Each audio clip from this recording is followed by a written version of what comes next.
Bien, je vais remercier avant tout Valentin et Mauro, qui sont là, qui viennent partager son travail, qui a accepté d'être avec nous. Et aussi bien à tous qui sont ici face à nous. Et pour moi, c'est une activité que je dois penser comme quelque chose de s'amuser, pas de travail, une conversation, et pouvoir faire un échange entre nous pour penser question de la psychanalyse et hors de la psychanalyse. Et on a choisi la méthode suivante. On va commencer Valentin, oui, Mauro. Non, non, pardon, Mauro. Oui, Valentin. Mais tu peux changer de moment. Oui, oui, parce que tu es là. Oui. Et puis, on va ouvrir les questions. Vous pouvez poser. D'accord? Bien. Tu peux commencer. Je vais te présenter.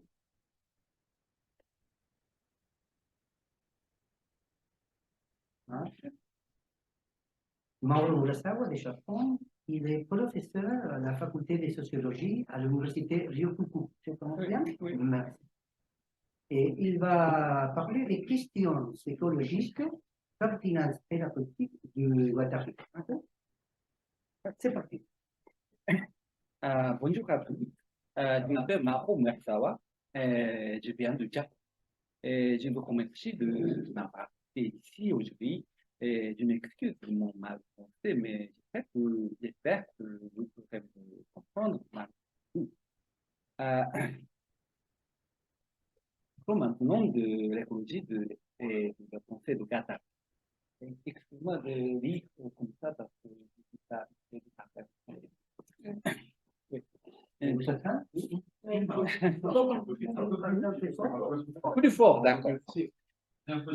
Ah, d'accord. Pour aller droit au but, je commencerai par une étude de cas.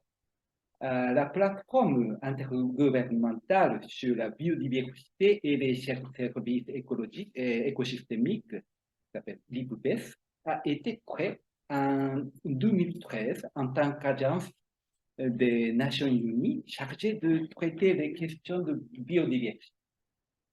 7 ans après sa création, l'IPBES a connu un changement majeur dans la politique environnementale. Au départ, l'IPBES a adhéré à la ligne de conduite scientifique en matière d'environnement en vigueur depuis les années 1980. Les biologistes effectuaient des mesures scientifiques et les économistes convertissaient ces mesures en valeur monétaire. Et 3, les politiques étaient formulées sur la base de ces évaluations. Et 4, les bureaucraties nationales mettaient en œuvre ces politiques. Mais cette approche a échoué, en particulier dans le domaine de la biodiversité et de l'écologie. Comme nous le savons, les objectifs fixés dans le protocole de Kyoto et l'accord de Paris n'ont pas du tout été atteints. La raison de cet échec est que l'agence de l'ONU et chercheurs étaient tellement concentrés sur l'approche scientifique objective des problèmes environnementaux qu'ils n'ont pas reconnu l'importance de la subjectivité.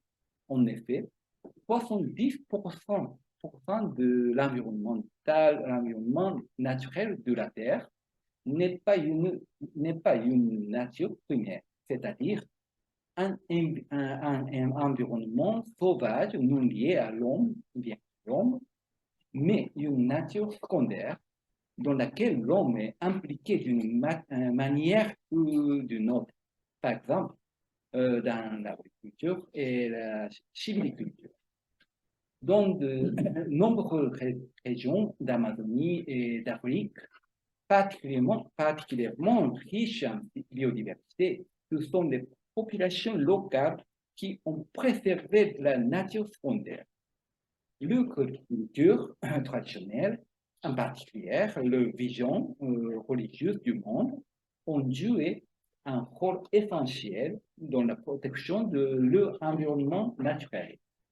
Au contraire, des études récentes ont montré que même des environnements naturels précédemment considérés comme la nature primaire, c'est-à-dire la nature sauvage non liée à l'homme, comme la rivière amazonienne, ont évolué au cours des derniers milliers d'années dans un sens qui a favorisé la survie de l'homme. Bref, que cette nature primaire n'existe pas. Cependant, l'approche des Nations Unies a constitué jusqu'à présent, a imposé un programme élaboré par des scientifiques et des décideurs politiques en ignorant l'avis des populations locales qui ont continué à vivre selon le mode de vie traditionnel. En d'autres termes, les modes de vie traditionnels des populations locales n'étant pas considérés comme scientifiques et ne vaudraient pas la peine d'être écoutés. En conséquence, la vision subjective du monde des personnes réelles a été niée et la spontanéité des populations locales a été supprimée. L'idée était d'imposer le discours suivant. Vous faites ce que les scientifiques et le gouvernement vous disent de faire et vous vous taisez. C'est la tradition des Lumières du XVIIIe siècle. Les Nations Unies ont bien été obligées de reconnaître que cela ne marche pas. En 2012, l'IPBES a réfléchi à cet échec et a modifié sa politique pour considérer la vision traditionnelle du monde et les méthodes traditionnelles des populations locales comme ayant une valeur égale à la vision scientifique du monde et aux méthodes scientifiques. Cela a permis de rétablir la spontanéité et les subjectivités des personnes sur le terrain et de restaurer l'efficacité de la conservation de l'environnement. Mais ce changement de politique lieu encore à une forte opposition de la part des scientifiques.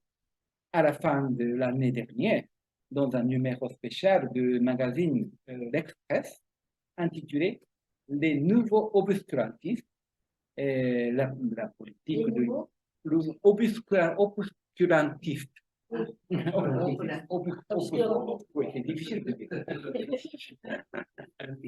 Obscurantiste, la politique de l'IPBES consistant à mettre l'accent sur les visions traditionnelles du monde a été sévèrement critiquée par les biologistes qui l'ont qualifié d'obscurantisme. Et c'est ici que l'on peut faire le lien avec la psychiatrie culturelle et on peut dire ethnopsychiatrie qui, dans le passé, se basait sur les mêmes principes que cette nouvelle politique de l'IPBES. C'est-à-dire, tout comme il existe une distinction entre les mots traditionnels et les traditionnels et subjectifs et les maladies scientifiques et objectives dans les maladies mentales. Il existe également des mots et des maladies dans des questions écologiques et que dans les deux cas, ils sont interconnectés. C'est pour la même raison que la psychiatrie culturelle a réévalué les traitements traditionnels et religieux et que l'IPBES a réévalué la conservation traditionnelle et religieuse de la nature. C'est la question de la subjectivité émergeait comme un défi majeur dans le domaine écologique et que le débat suivait la psychiatrie avec des décennies de retard. En fait, la politique environnementale actuelle et les sciences sociales considèrent de plus en plus les visions traditionnelles du monde, de la religion de la cosmologie et du corps culturel. Mais revenons aux scientifiques qui ont critiqué cette nouvelle politique de l'IPES qui adopte le point de vue selon lequel les questions écologiques reconnaissent l'interrogation entre les sphères spirituelles et matérielles. Comme ces scientifiques considèrent que le domaine de l'esprit, c'est-à-dire effectivement, et le domaine de la matière, c'est-à-dire objectivement, n'ont aucun rapport l'un avec l'autre. On peut dire qu'il adopte un point de vue typiquement cartésien.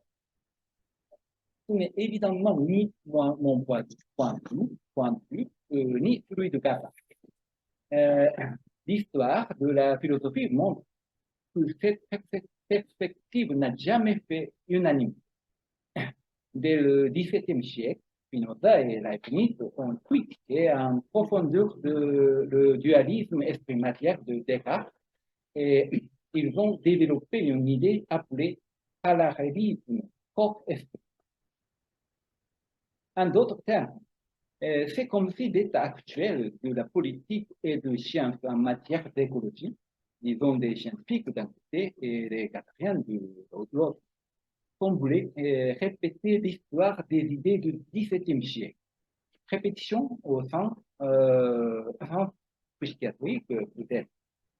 Mais plus sérieusement, il ne s'agit peut-être pas tant d'une répétition que d'une continuation d'un mouvement de fond dont la philosophie et la politique n'arrivent pas à se défendre. Le parallélisme corps-esprit se retrouve de façon évidente dans l'histoire au moins 3 reprises, sous des formes certes différentes. Le parallélisme corps-esprit apparu au XVIIe siècle comme une critique du dualisme corps-esprit en matière de foi et d'éthique. Foi et éthique a été relancé en France dans la seconde moitié du XIXe siècle autour de questions sociales. Il s'est notamment développé autour de sociologie et des questions sociales. On peut citer l'anthropologie fondée par Auguste Comte, en réflexion sur la sociologie scientifique, ou encore la cognitisme de Gabriel Tarde, qui s'opposait au kantisme du Durkheim. Et aujourd'hui, on assiste à une résurgence du parallélisme corps-esprit sur les questions écologiques. Même si la politique de l'IPBES mentionnée avant semble une évolution vis-à-vis des scientifiques qui s'y opposent, il continue à considérer le dualisme comme central. Et d'autres termes, pour résumer, il y a une continuité évidente entre le parallélisme philosophique pour esprit qui est apparu au XVIIe siècle pour traiter les problèmes éthiques. D'où le parallélisme cause-esprit qui a émergé au XIXe siècle en sociologie pour traiter les problèmes sociaux. Et le troisième, le parallélisme corps-esprit qui nous touche au XXIe siècle dans le domaine de l'écologie pour traiter les problèmes environnementaux. Ces 3 problèmes sont donc bien continus sur le plan historique. La crise éthique du XVIIe siècle s'est transformée en crise sociale au XIXe siècle et en crise environnementale aujourd'hui, changeant de dimension et s'élargissant. Le même problème est passé d'une dimension spirituelle à une dimension sociale, puis à une dimension environnementale naturelle. À chaque fois, le parallélisme corps-esprit a été battu en brèche par le dualisme corps-esprit, ou on peut dire cartésianisme. Je parle ici cartésianisme, mais on peut en fait l'appeler capitalisme ou urbanisation. En effet, c'est le capitalisme et l'urbanisation en tant que la forme matérielle du capitalisme qui a fait que le problème a pris de l'ampleur et de la portée au XVIIe siècle, XIXe siècle et aujourd'hui. Dans cette optique, on peut reconnaître à Guattari d'avoir, il y a 40 ans, dans les années 1980, tenté de construire une sorte de perspective, une sorte de synthèse à partir de ce parallélisme cause-esprit selon les mouvements historiques que je viens de décrire. Crise éthique du XVIIe siècle, crise sociale du XIXe siècle et crise environnementale aujourd'hui. Il a tenté en agençant les écologies de la psyché, et de la société et de la nature dans son trois écologies.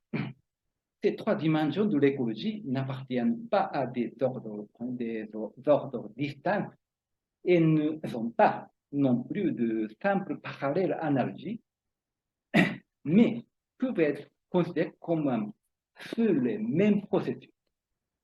La continuité, donc je parlais à l'instant. Simplifions autant que possible l'histoire selon le schéma présenté dans la cartographie psychoanalytique de Guattari. Le diagramme à 4 cadrans de Guattari est basé sur la combinaison des axes de la subjectivité et de l'objectivité et des axes du micro et du macro. Oui.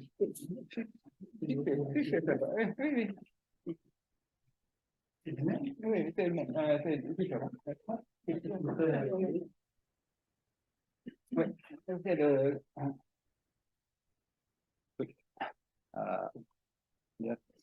Dans le diagramme, l'objectivité se trouve à gauche, et la subjectivité à droite.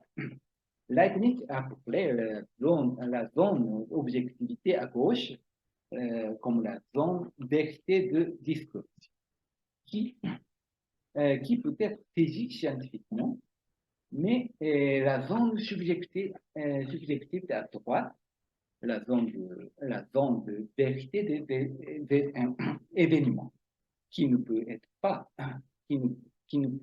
saisie de manière religieuse et empirique. La partie supérieure est la dimension macro, abstraite et holistique, et la partie inférieure est la dimension micro, et concrète et individuelle. Donc, la dimension objective et micro, la dimension objective et micro, c'est F, c'est-à-dire le flux individuel des événements. La dimension objective et macro est phi, c'est-à-dire l'ensemble institutionnel appelé la machine abstraite ou la domaine, on peut dire, un environnement. La dimension subjective à droite et subjective et macroscopique est U, c'est-à-dire univers intérieur. Et une partie intégrante de cet univers est T, c'est-à-dire le territoire que l'on occupe dans cet univers. La formation de symptômes de Guattari, au point de vue de la taille, se déroule dans le sens des aigus d'une montre, c'est-à-dire F puis U. En d'autres termes, les divers éléments concrets F se combinent pour aggraver l'environnement social du patient. Patient, c'est phi. Les changements se reflètent dans l'univers intérieur du patient, c'est univers, U. Et le patient perd sa place, territoire, T, dans son univers. En d'autres termes, U et T sont séparés dans le psychisme du patient. Appliquons ce schéma cartographique analytique à la continuité que je vous proposer à l'instant. 1. Guattari voit dans le corps sans organe d'Artaud que lui proposait Deleuze le lien entre U et T, un cosmos textuel, existentiel. Et on peut dire que la racine de la crise éthique du XVIIe siècle propose dans la séparation des personnes de You, cosmos, en tant que vision chrétienne du monde par une vision scientifique cartésienne du monde. D'autre part, au cœur des problèmes sociaux du XIXe siècle se trouvait l'urbanisation et de la déterritorialisation.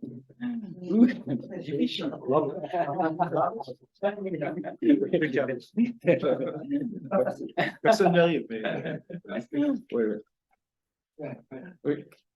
Ou déracinement des êtres humains qui en résultaient. Heidegger, après le 5 avril, Lacan ou Freud ferait l'après-proto-répression.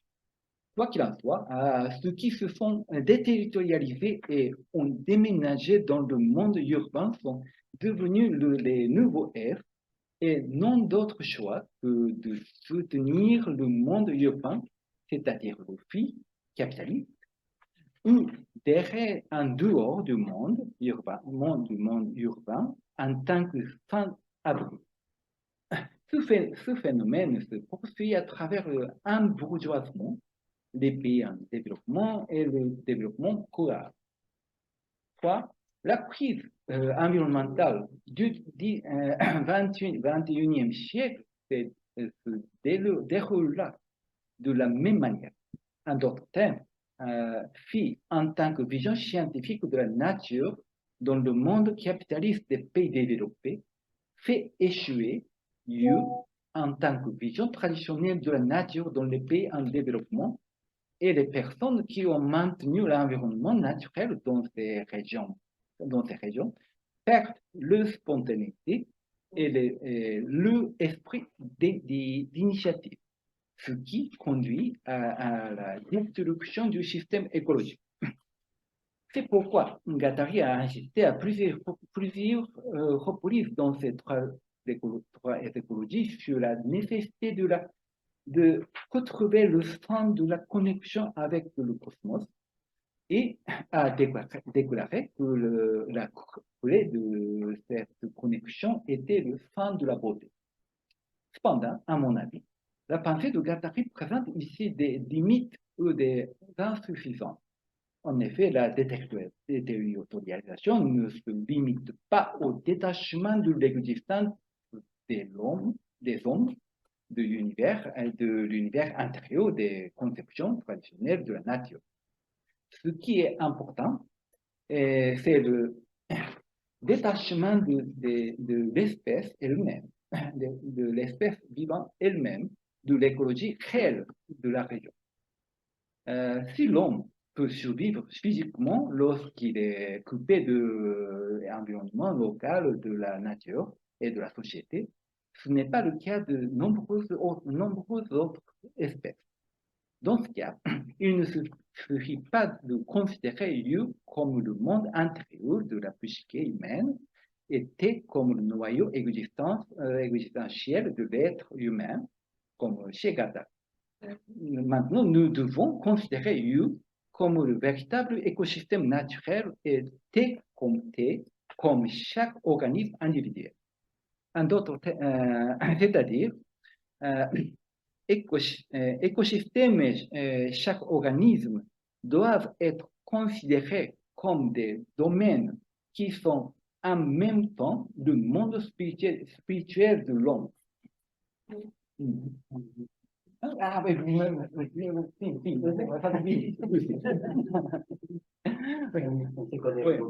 pareil, la subjectivité des entités non humaines, telles que les insectes et les plantes, doit être assumée. À cet égard, la pensée de Guattari peut être très examinée. il semble qu'un certain nombre d'autres aspects de la pensée de Guattari peuvent ainsi être compensés.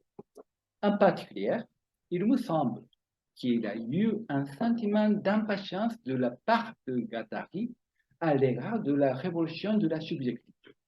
En effet, nous pouvons voir que dans ces cartographies cybernatiques, Guattari cherchait un moyen de transformer la subjectivité de tous les gens dans ce un parti de macro-domaine de phi et u, même plutôt que de partie de la transformation de domaines concrets de f et de changer de concret de f.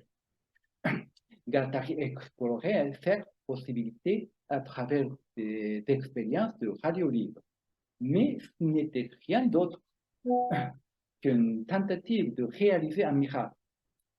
Cela soulève également la question suivante. En quoi cela diffère-t-il de l'hypnose de masse ou de la propagande? N'est-ce pas la même chose que les techniques de marketing sophistiquées aujourd'hui? Loin de jeter le bébé avec l'eau du bain, il s'agit, en posant ces questions provocantes, de continuer sur la géniale intuition de Guattari plutôt que de répéter ces schémas. Merci.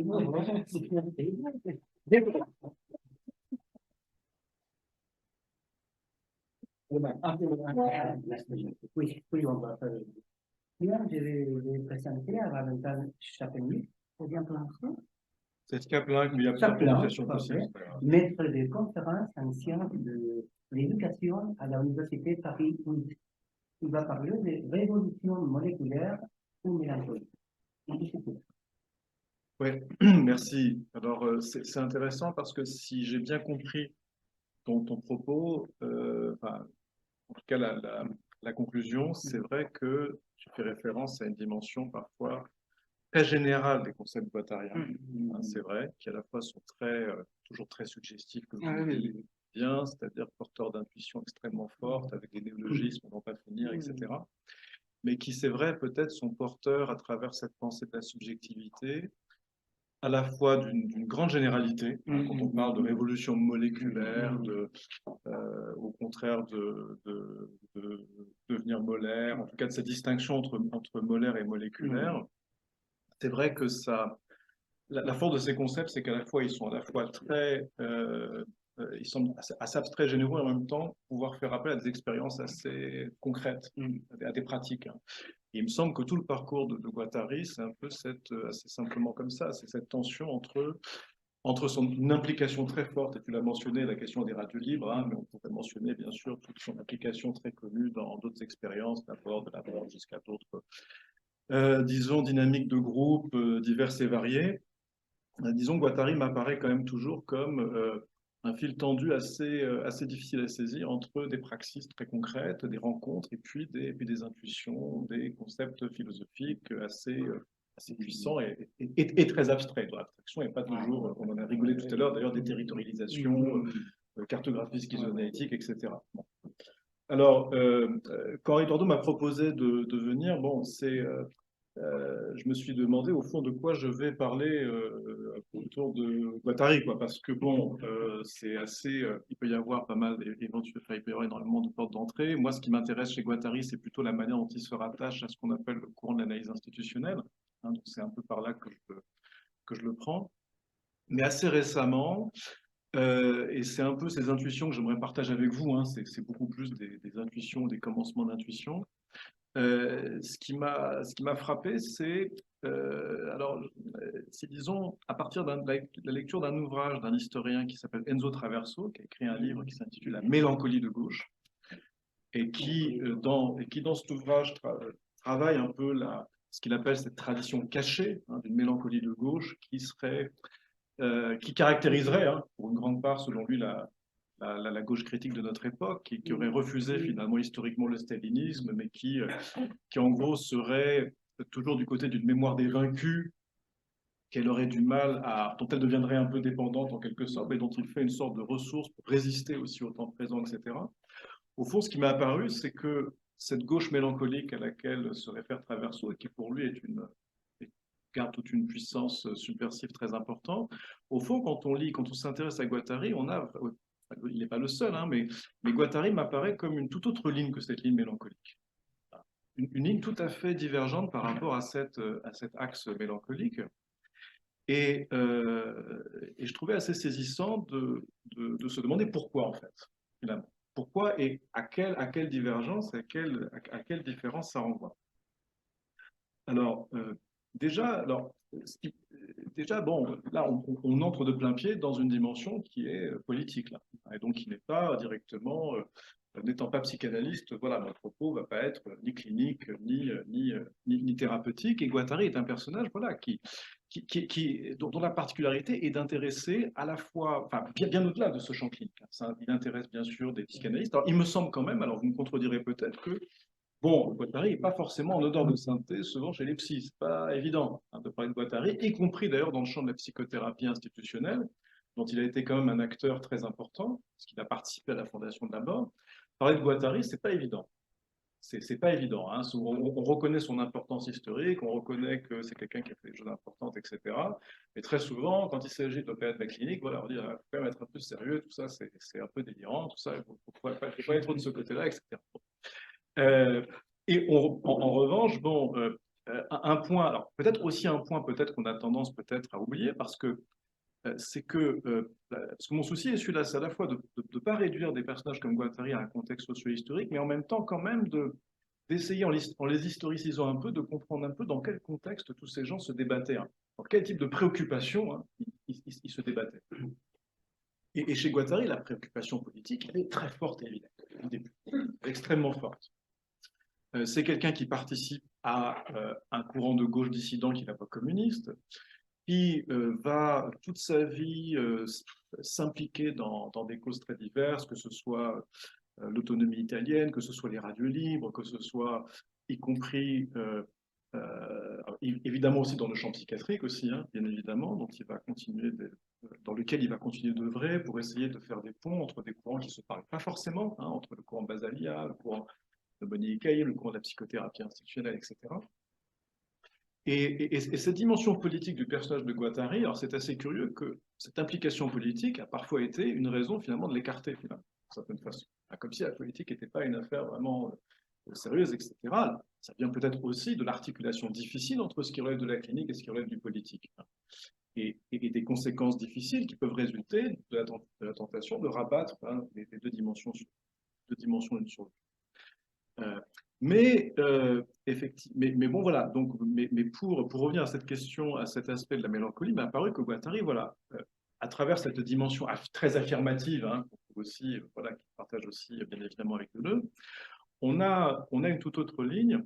Et quand Traverso écrit que pour lui, finalement, il y a tout un marxisme aujourd'hui dans lequel lui-même se reconnaît, hein, qui renvoie à ce qu'il appelle un régime d'historicité, où finalement c'est ce regard critique des vaincus auquel on fait appel, mais où finalement la mélancolie est un peu ce par quoi on ne lâche pas non plus hein, sur l'objet sur son désir révolutionnaire. Finalement, on ne cède pas sur son désir révolutionnaire, tout en finalement, semble-t-il, finissant par aimer la défaite. Hein.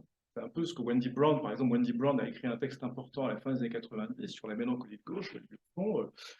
Voilà, il y a quelque chose dans la gauche qui devient un peu problématique dans cette manière d'aimer la défaite, d'être toujours dans la résistance finalement, et de plus se poser la question de comment est-ce qu'on pourrait en gros prendre le pouvoir, hein, pour parler de cette façon-là. Mais il me semble que cette affaire-là, elle se joue justement beaucoup autour de la question de la subjectivité, hein, dont tu parles. Et Deleuze, il y a une note sur 68 dans le petit ouvrage de Deleuze qui a attiré mon attention récemment quand je l'ai relu. Et c'est assez intéressant parce que Deleuze situe en fait, il situe Foucault dans toute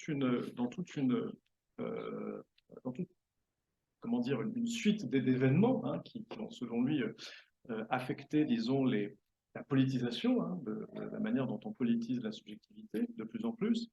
Et à un moment donné, il dit voilà, avec l'école de Francfort, avec ce qui s'était passé dans le devenir étatique du marxisme, le retour à la subjectivité est devenu quelque chose de nécessaire en quelque sorte.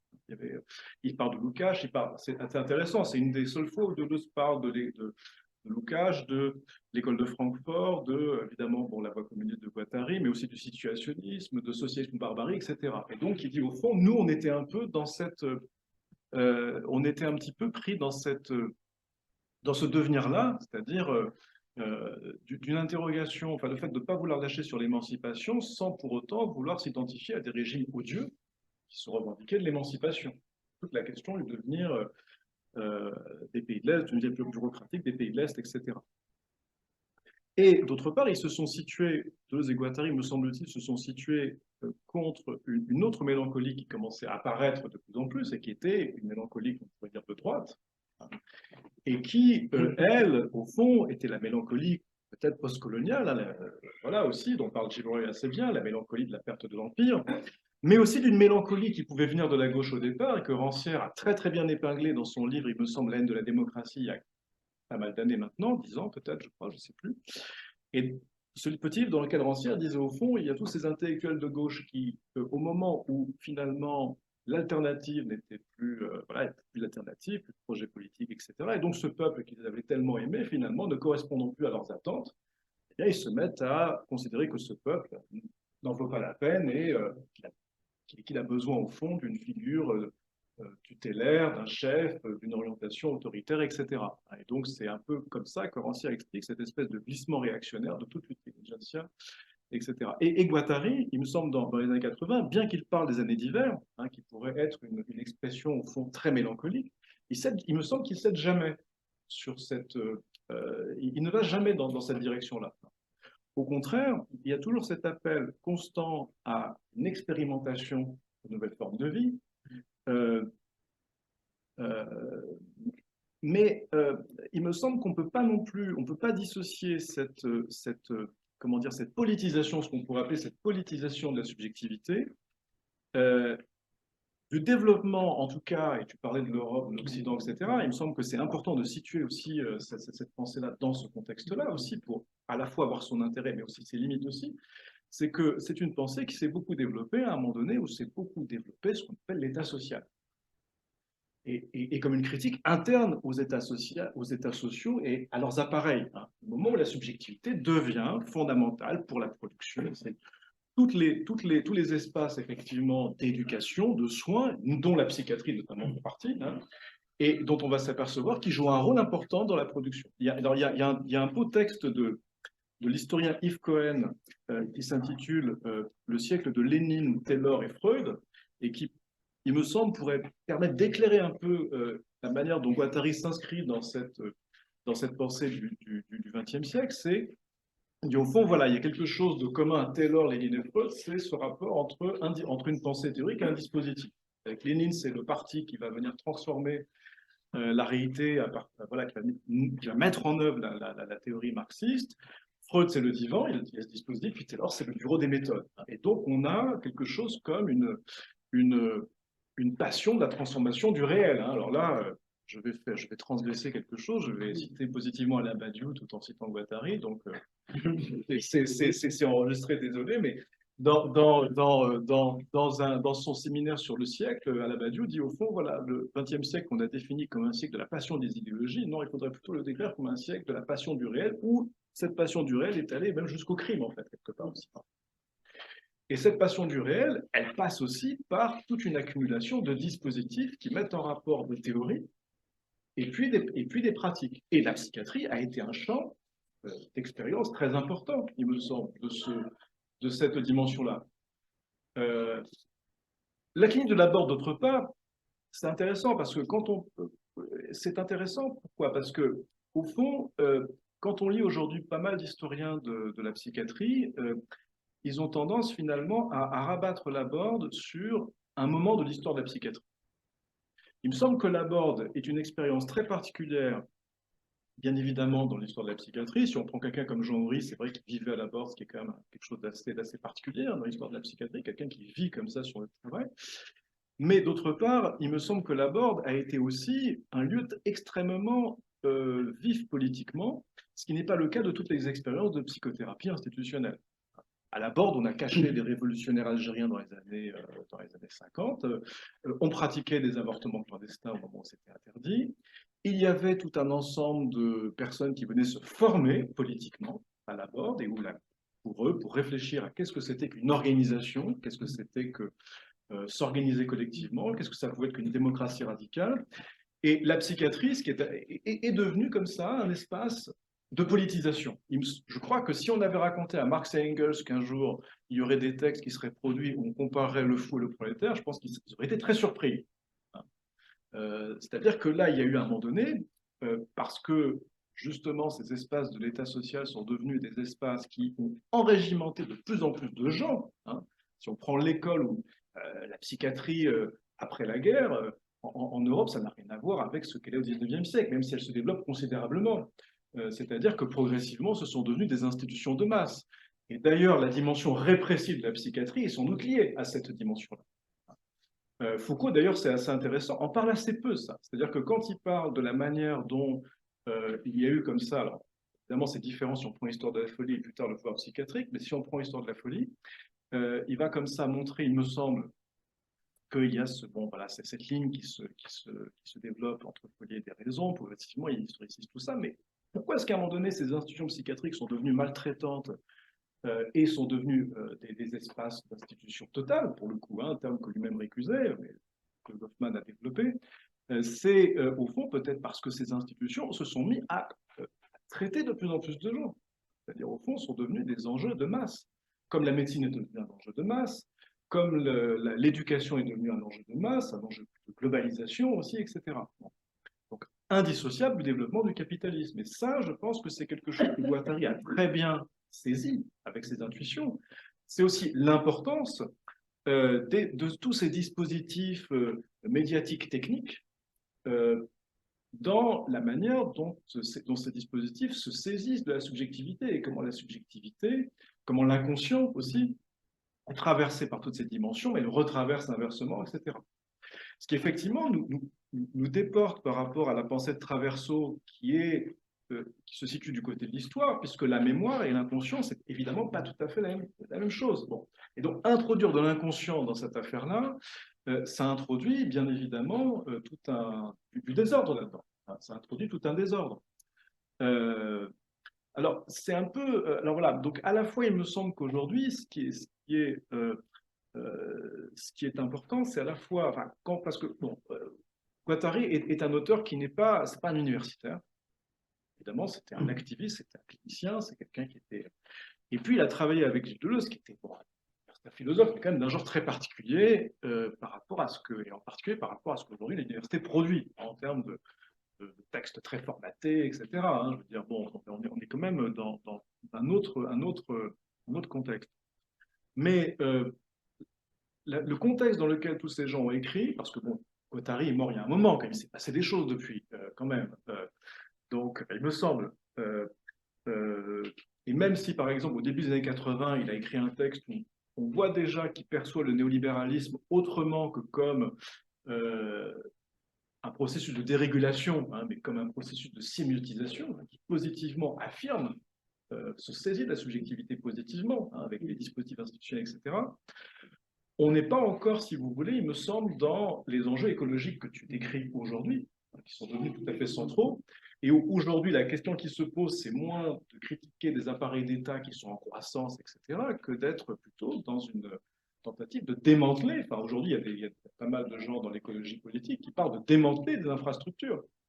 Donc, l'enjeu aujourd'hui, c'est pas simplement de redistribuer de la richesse, d'essayer d'étendre, de démocratiser des infrastructures. Non, la question, c'est qu'est-ce qu'on va faire des déchets nucléaires, qu'est-ce qu'on va faire de la pollution des océans, qu'est-ce qu'on va faire de ce que certains appellent désormais des communs négatifs. On a avec Viviane, on réfléchit sur le commun, puis Christian aussi, bien évidemment, mais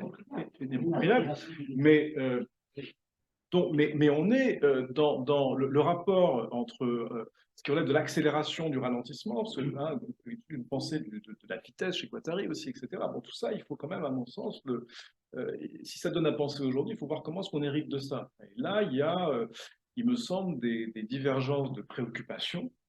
Nos préoccupations ne sont pas tout à fait celles de Guattari, quoi. ne sont plus du tout, même sans doute celles de Guattari, même s'il a anticipé à travers les trois écologies, bien évidemment. On trouve notamment un passage sur Trump qui est tout à fait étonnant. Pardon ? Et l'écosophie. Donc là, évidemment, il y a des choses à la fois, on ne cesse de dire que ça anticipe, mais le contexte pratique dans lequel ils ont œuvré a changé. C'est peut-être ça, hein, c'est peut-être plutôt ça. C'est-à-dire que cette pensée nous interpelle encore aujourd'hui. En revanche, le contexte pratique dans lequel elle a été élaborée a bougé. Alors, je finirai juste là-dessus. Il me semble que concernant cette manière dont Guattari sort quand même à tracer tout à fait autre chose que cette ligne mélancolique dont parle Traverso, il y a récemment un philosophe sociologue brésilien qui s'appelle Rodrigo Nunes qui a écrit un ouvrage très intéressant, mais qui est publié malheureusement seulement en anglais et en portugais, qui s'intitule Ni vertical ni horizontal, et où lui reprend un peu cette question de l'organisation. Et au fond, voilà, la question qu'il faut reposer à gauche aujourd'hui, celle de l'organisation, en critiquant à la fois la tradition verticaliste, mais aussi les limites de la tradition horizontaliste. Et il y a tout un passage dans son livre où justement il parle de cette question mélancolique. Il parle un peu des deux mélancolies, celle issue de la gauche post-1917 et celle de la gauche post-68. Et il semble que pour lui, justement, repenser l'organisation est une des voies pour sortir justement de ce piétinement mélancolique, hein, dans lequel on est toujours, etc., et de sortir de certaines alternatives binaires entre macro, micro, moléculaire, molaire, dont d'ailleurs Guattari appelait à sortir, hein, par ailleurs. C'est-à-dire que Guattari n'est pas du tout, il me semble seulement, le vitaliste excité qui ne cesse de dire qu'il y a du positif partout. Hein. Il y a une pensée, il y a une pensée du négatif peut-être chez Guattari, même s'il est vrai que, bon, on a dans la revue Chimère, il y avait un entretien avec Butler qui était paru il y a quelques années, avec Jean-Philippe Casier, et Butler disait, au fond, bon, ça m'intéresse tout ça, mais est-ce qu'il y a une pensée possible du chagrin chez Deleuze, par exemple, hein? C'est pas évident, hein. C'est pas du tout évident. Donc, mais bon, voilà, ce sont des textes qui continuent bien évidemment à nous interpeller, mais à condition effectivement toujours de ne pas les dissocier de leur contexte pratique d'élaboration, d'essayer de saisir qu'est-ce qui a bougé entre les préoccupations qui animent ces textes. J'aime bien cette idée de préoccupation que l'historien Yves Cohen propose, c'est cette idée finalement comment dire, une préoccupation qui à la fois traverse aussi bien des écrits que des pratiques. Par exemple, il va parler de la préoccupation pour l'autorité qui lui semble avoir été majeure au XXe siècle, où on a cherché partout à mettre en place des chefs. Hein. Dans l'industrie, dans les partis, on dit qu'il faut des chefs. Bon. Lui, il essaie de décrire toute une nouvelle ligne, finalement, qui essaie justement dans les mouvements sociaux de se passer de leader et de se passer justement de représentation. Ça, c'est une préoccupation.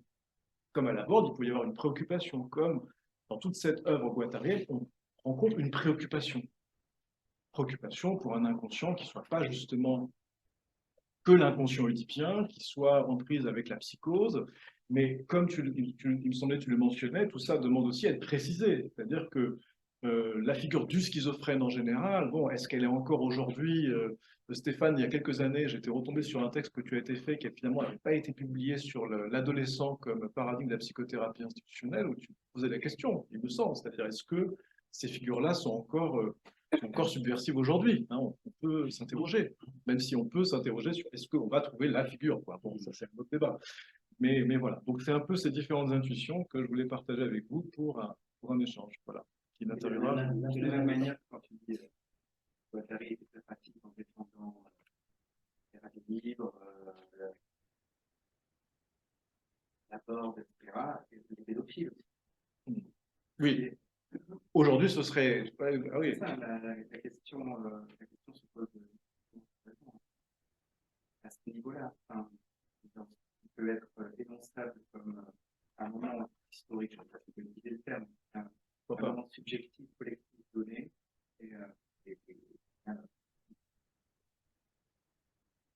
Qu'est-ce qui bouge, quoi, et qu'est-ce qu'on fait avec ça, quoi? Merci, Valentin. Je vais changer mon expo à partir de ce que je viens d'écouter, parce que j'ai avec moi un livre. On a fait mettre d'accord avant, c'est pas la salle, oui. Parce que j'ai cherché une conférence que Guattari a donnée au Mexique. Oui, à l'Union. Oui, à l'université, oui. 80, 1981, qui s'appelle L'état machinique et la question de l'inconscient. Et je vais faire, pour pouvoir voir la force, le pouvoir de la pensée de Guattari, parce que c'est vraiment pour moi, il y a un peu déterritorialisation. Ah oui, pas facile, pas facile. En espagnol, mais c'est en effet ça, parce qu'on ne peut pas lire de la même manière depuis de lire les Guattari, à moins, à moi. Oui, je vais vous dire.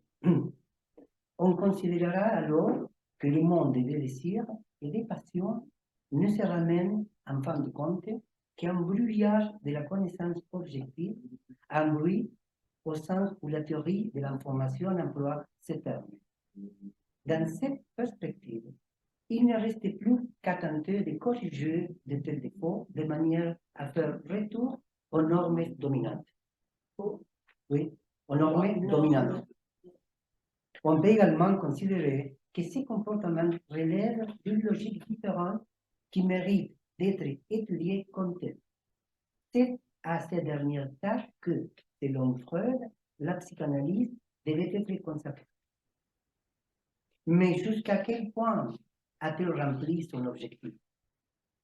Je vais répéter. Mais jusqu'à quel point a-t-elle, la psychanalyse, rempli son objectif? Est-elle réellement devenue une nouvelle chimie du psychisme inconscient, ou bien n'est-elle restée qu'une sorte d'alchimie, comme tout est secret? Après de longues années de formation et de pratique, j'en suis venu à la conclusion que la psychanalyse devait radicalement réformer ses méthodes et ses références théoriques, faute de quoi elle serait condamnée à perdre toute crédibilité. Ce qui, je le souligne, me paraît préjudiciable à plusieurs titres.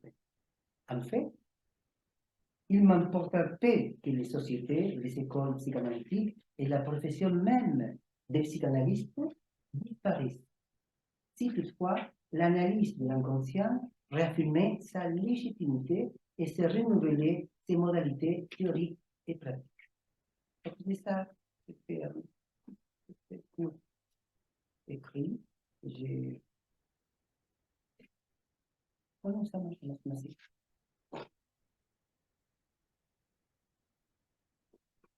Pour arriver directement au bout de notre rencontre, je vais commencer en lisant 3-4 paragraphes pour situer la conversation. Moi, j'ai la conviction que la psychanalyse doit être repensée. Il faut que nous pourrons lui donner de l'air frais, fraîcheur, oxygène. Malheureusement, la ritournelle des concepts a fabriqué, a construit, à mon avis, une sorte d'exosquelette qui arrête et empêche la fluidité et l'instabilité qui appartiennent à la psychanalyse, qui lui donne son côté énigmatique. La psychanalyse est une sorte de dark continent, mais dark continent à jamais. De manière propédeutique, je voudrais dire que la répétition de ces concepts produit une genre de valdémarisation, je parlais déjà ici, de l'auteur des termes, des concepts.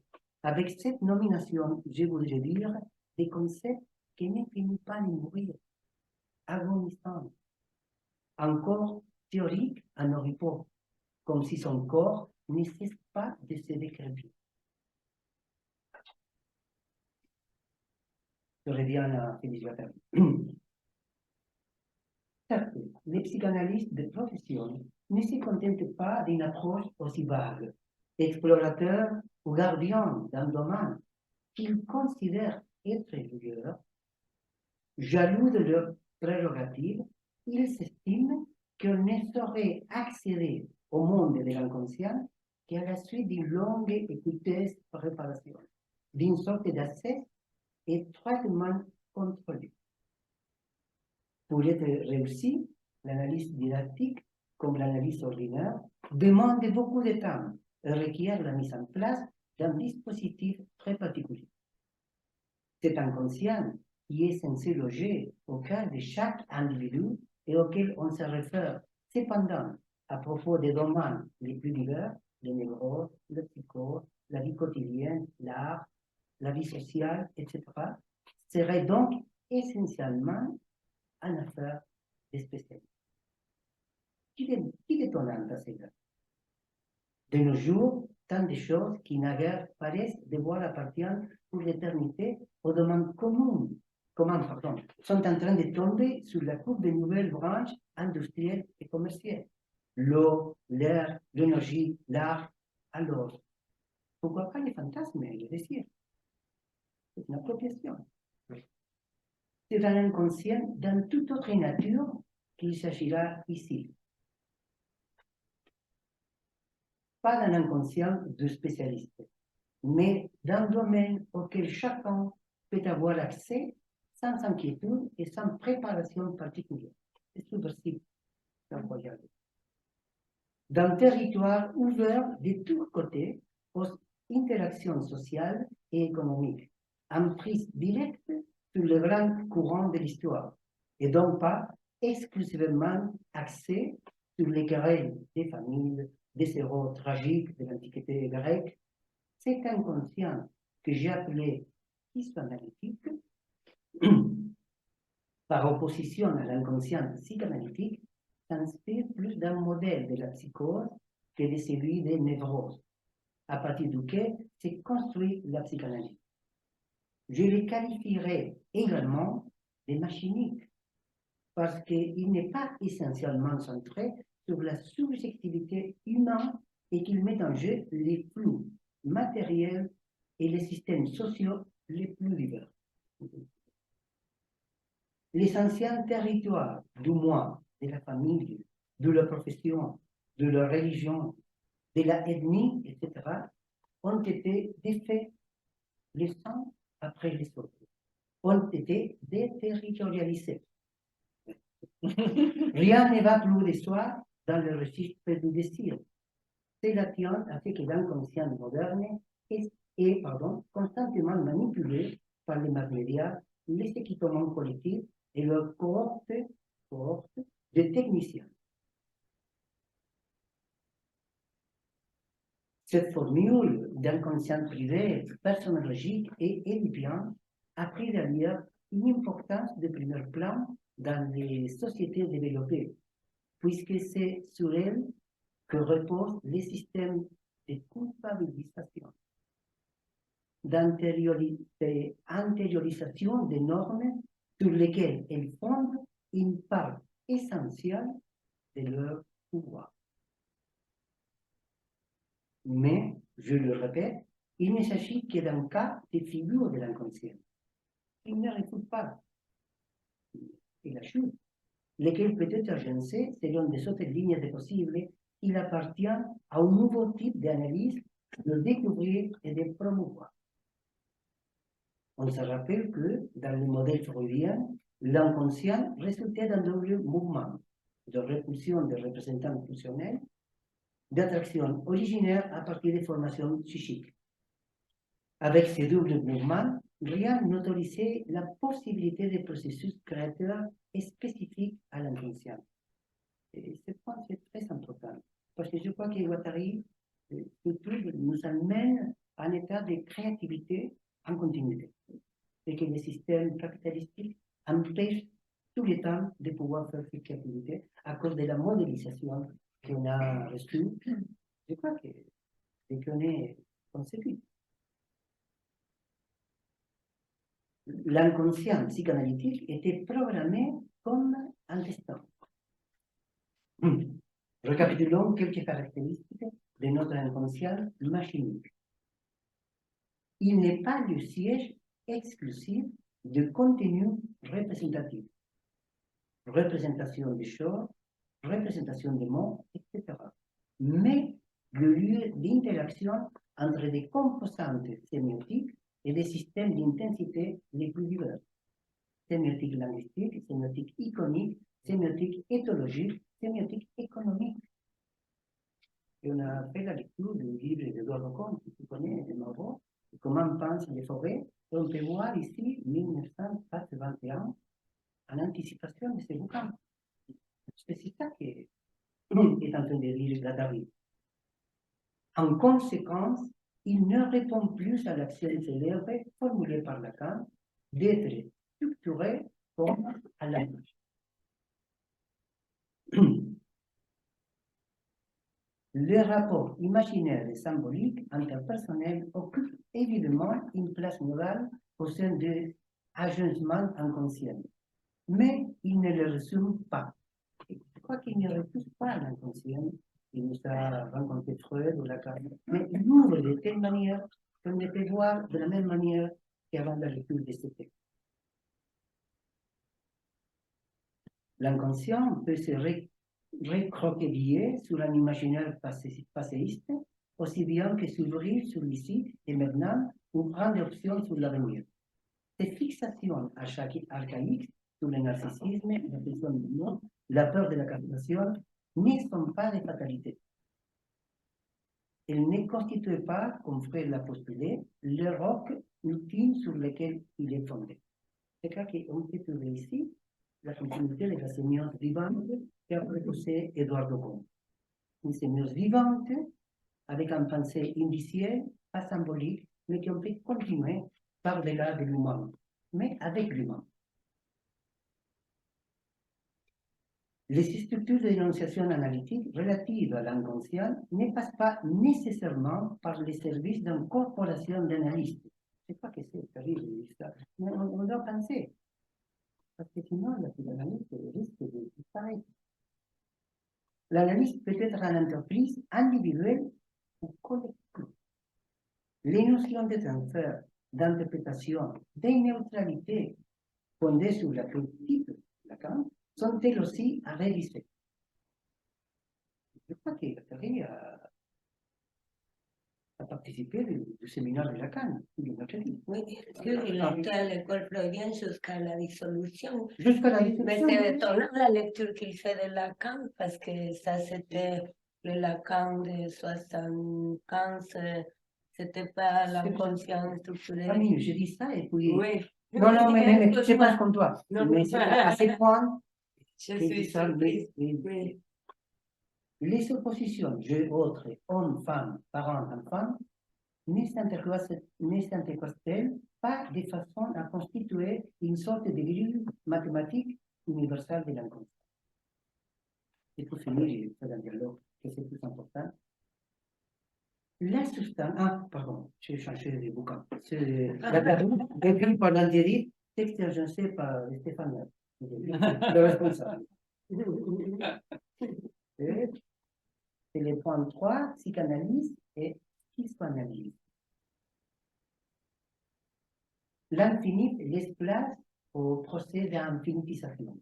La substance tourne au flou, bien sûr. Dans la cure, toutes les lignes s'intercroisent. L'analyse n'exclut pas le référence tiers, corps, sens, organe. Un agencement collectif d'énonciation tend à se constituer à partir du procès analytique qui se substitue aux molarités héritières et individuelles. L'interprétation vient du réel déterritorialisé. L'interprétation est révolutionnaire, déterritorialisante et artificielle. Pourquoi pas, à chaque détour, l'analyste a le droit, le devoir d'être inscrit à mis, un souvenir personnel. Il la veille et l'analyser, l'orchidée, ou vice-versa. Mais il ne faut pas en faire un plat. Ça doit rester transitionnel, transférentiel, événementiel. Ne rien refermer. Ne rien refermer, pour moi, on distrait l'esprit de Guattari, parce qu'on peut penser que Guattari, c'est un révolutionnaire qui passe avec. Il fait éclater tout. Non, il dit ne rien réformer, ne pas mettre ça au service des sociaux, revenir à l'idée générale, unique, individuelle d'université. Lacan, je crois que c'est 1938, parce que c'est le premier Lacan, on peut dire, l'unique individuel de l'université. Pardon? Comment ça s'appelle? Merci.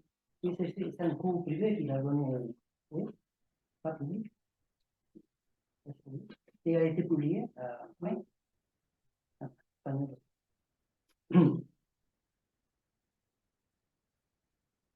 Revenir à l'idée générale du mythe individuel de névrose. Sur les mythes individuels de névrose. C'est parce que c'est une sorte d'oxymoron, parce qu'un mythe collectif, et parler d'un mythe individuel, c'est Lacan qui fait ce soulignement. C'est incroyable.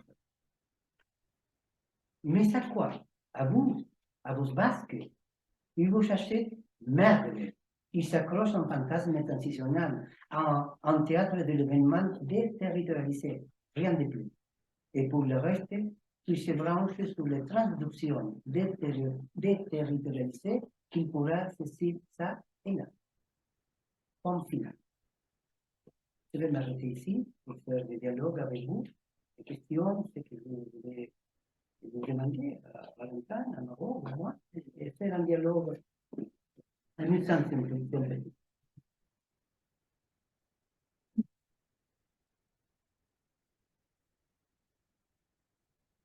Mais je vais reconnaître ce qu'il a dit.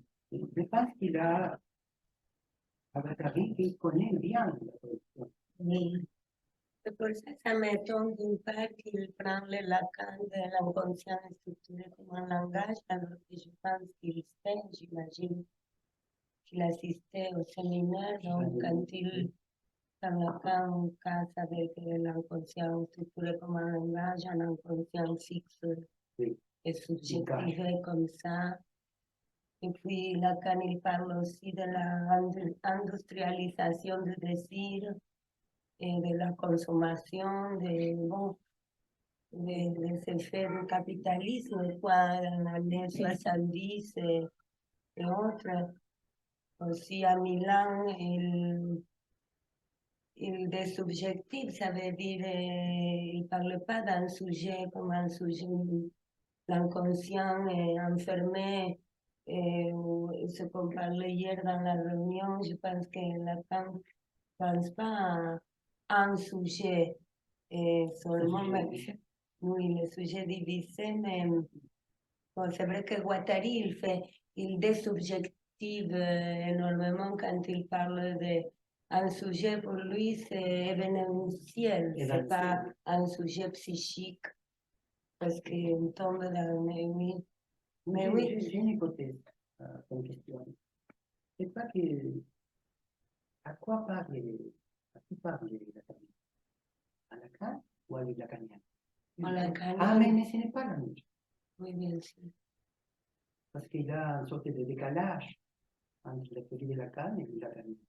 Mais il pourrait reprendre à Lacan, mais il ne le fait pas. Pardon?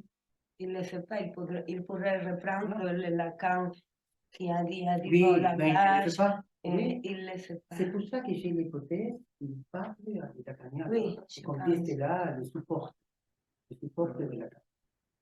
On dit que le Lacanien méprisait un peu Guattari, on le considérait un peu comme activiste, plutôt pas comme un analyste. Si, non.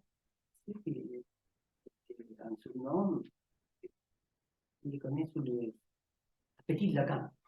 Le Lacanien appliqué, il connaît toute la théorie d'avant. Ça a changé beaucoup, comme a dit Valentin, à partir de son rencontre avec Deleuze, qui a perturbé beaucoup à Lacan. Oui. Perturbé, touché à Lacan. Oui, d'un signe à l'autre, qui est quand même la découverte D'un signe à l'autre. C'est quand même un Guattari totalement coupé de Deleuze, totalement post-analyse avec Lacan, et le courrier est clairement, explicitement adressé à Lacan. Et pour le coup, là, il est vraiment en relation directe avec le séminaire du moment. C'est même ça justement qui intéresse, théoriquement, on n'en sait rien. C'est une des dimensions qui intéresse Deleuze. Donc, ouais, je suis pas convaincu de ça que le. Enfin, oui. Donc, mais excuse-moi, oui, je suis coupé, c'était par rapport à. Non. C'est quand tu dirais que Guattari proposait de repenser l'organisation, est-ce que dedans il mettait le rapport à l'État? Parce que Laborde, c'est quand même financé par l'État. Voilà. Il met les doigts. Parce que là, c'est... Les doigts.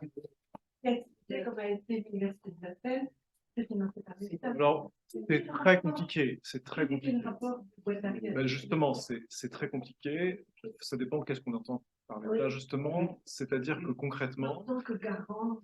non, mais c'est-à-dire que concrètement, l'État dont il est question là, c'est quand même un État post-Seconde Guerre mondiale, un peu avec la sécurité sociale, qui est quand même encore une institution quand même très portée quand même par le mouvement ouvrier, etc., avec des contradictions, etc. Mais par exemple, il y a eu tout ce débat, justement, c'est-à-dire le financement par la sécurité sociale à l'époque, hein, dans les années 50, 60, n'est pas encore celui, je crois que c'est à partir de 67 qu'il va y avoir, que le patronat va entrer vraiment dans cette histoire. Et d'ailleurs, ça va poser tout un ensemble de problèmes par rapport à la question des salaires à l'abord, qui était une question épineuse, c'est-à-dire combien sont payés les psychiatres, les infirmiers, etc. Et à partir de là, il va y avoir les écarts de salaire vont renaître comme ça. Ça, c'est une histoire qui me semble qui serait très intéressante à étudier de près. J'ai essayé de... Pardon ? C'était fait ? Celui qui peut répondre à cette question, parce qu'il est la plus pointue, c'est Carien. C'est vraiment sa question principale. Et notamment cette question du financement de l'État par l'État dans le mouvement et le lien entre l'Algérie, ensuite Kadhafi et la façon dont tous ces gens-là se sont retrouvés à l'abord de ne pas forcément avoir la chance d'avoir dans le nouveau cadre proposé par l'État, en l'occurrence d'être médecin, d'avoir suffisamment de diplômes pour. Comment est-ce qu'il y a eu toute une pensée à ce moment-là, y compris dans la voie de recherche, comment est-ce qu'on peut utiliser l'argent de l'État pour pouvoir leur vendre des projets. Je sais pas si... Ça, c'est la fondation du CERFI. C'est tout à fait. Et ça, c'est très important aussi à la base, parce qu'il y a cette idée, qui maintenant fait l'école carrément au niveau présidentiel, mais on va payer des gens pour dire des choses, sachant que ce qui a intéressé évidemment les gens de Paris, c'est d'avoir ces sous pour pouvoir ensuite écrire n'importe quoi. C'est-à-dire absolument pas ce que l'État leur demandait d'écrire, mais par exemple faire un texte sur les tagueux, qu'on disait à l'époque, je crois, les erreurs, etc.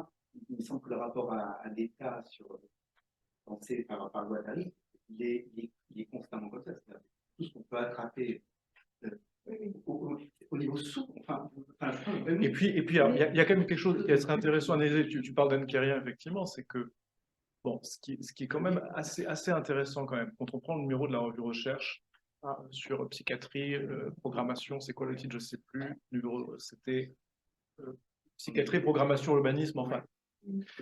Dans ce numéro-là, 67, c'est 67, donc un an avant 67, il y a des experts du ministère de la Santé qui visitent la Borde et qui disent « mais c'est formidable cette expérience, on s'aperçoit qu'on peut soigner les gens avec beaucoup moins de moyens ».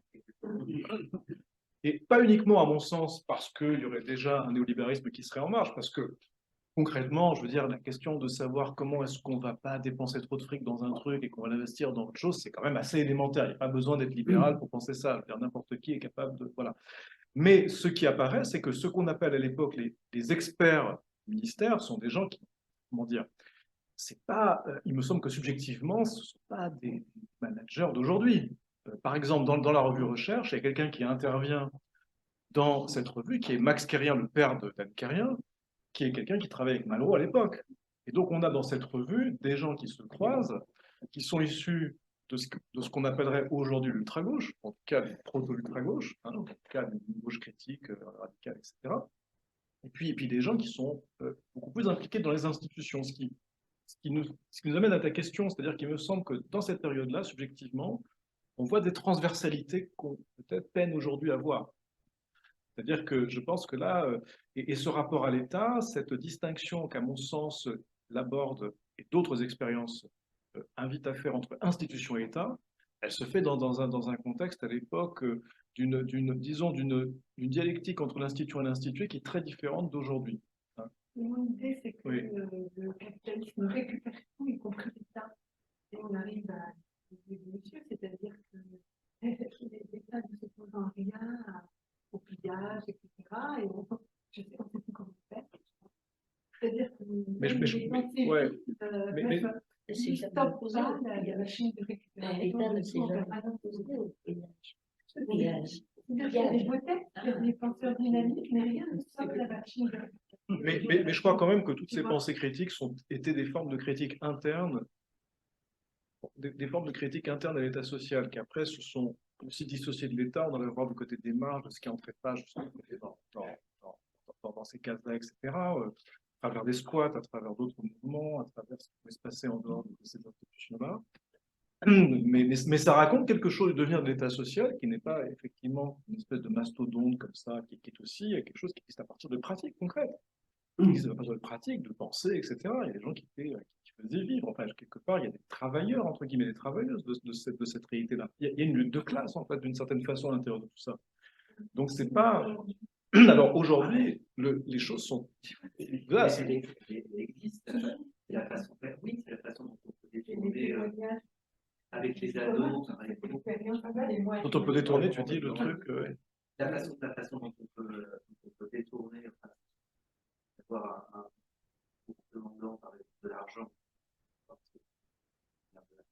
de la guerre, en demandant de l'argent pour une action qui sera une action culturelle, sociale, et donc on sait très bien qu'elle va être détournée dans tel endroit, telle cité, etc., pour pouvoir faire d'autres choses qui est non pas construire le énième bâtiment qui est accueillir tous les adolescents, mais financer tel artiste ou telle personne dont on sait qu'il est quand même suffisamment subversif pour venir travailler avec les adolescents. Enfin, par exemple, sur les villas, sur Montreuil, il y a des expériences comme ça, où l'idée, elle est enfin, alors, et je ne sais pas dans quelle mesure c'est différent par rapport à l'époque, mais l'idée, c'est de faire croire, enfin, l'idée, c'est de faire croire à l'État qu'on fait ce qu'il demande en faisant autre chose.